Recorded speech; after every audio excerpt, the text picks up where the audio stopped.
Argentine football তারকা Diego Maradona ২০২০ সালের ২৫ November হৃদরোগে আক্রান্ত হয়ে মারা যান।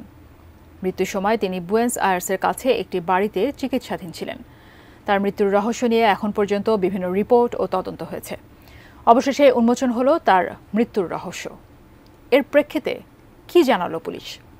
বিস্তারিত জানাচ্ছেন জান্নাতুন নাহার জেরি।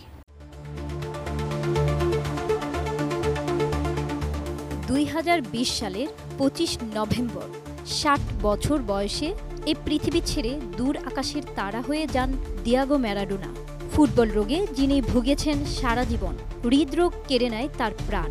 ৪ বছর পর আবার সংবাদের শিরোনামে আর্জেন্টিনার কিংবদন্তি ফুটবলার। শুরু হয়েছে অবহেলাজনিত কারণে তার মৃত্যুর বিচার।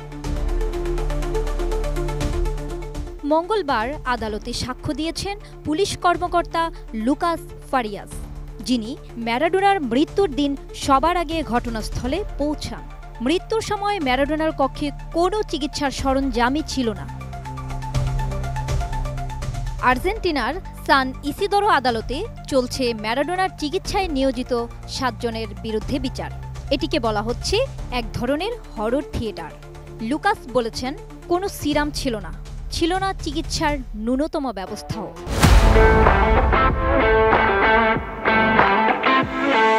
দিয়েগো ম্যারাডোনার যে বিষয়টি সবার আগে আমার নজর কেড়েছে সেটা হলো তার মুখের অবস্থান এবং তলপেট এতটাই ফুলেছিল যে মনে হবে বিস্ফোরণ হবে। ওভাবে ম্যারাডোনাকে দেখে আমি চমকে গিয়েছিলাম।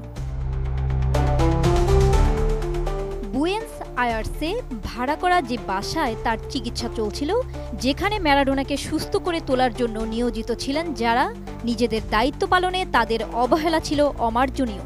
এমন অভিযোগের কুলকিনারা করতে এই বিচার। অভিযুক্তদের মধ্যে রয়েছেন একজন শল্য চিকিৎসাবিদ, মনোবিদ, চিকিৎসা ও সেবা বিষয়ক সমন্বয়ক, চিকিৎসক, নার্স। আরেক নার্স গিসেলা দাহিয়ানা মাদ্রিদের বিচার আলাদাভাবে শুরু হবে জুলাইয়ে। ৪ মাস ধরে চলবে বিচার কার্যক্রম। ১০০রও বেশি সাক্ষী আদালতে জবানবন্দি দেবেন। তাদের মধ্যে রয়েছেন ম্যারাডোনার পরিবারের সদস্য এবং ব্যক্তিগত চিকিৎসক। অভিযুক্ত ৭ জন যদি দোষী সাব্যস্ত হন, ৮ থেকে ২৫ বছরের জন্য কারাদণ্ড হতে পারে তাদের।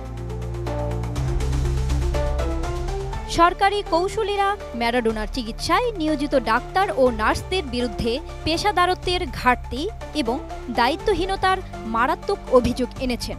পর্যাপ্ত ও যথাযথ চিকিৎসা ব্যবস্থা নিশ্চিত করা হলে হয়তো ম্যারাডোনার বেঁচে থাকার সম্ভাবনা আরও বাড়ত।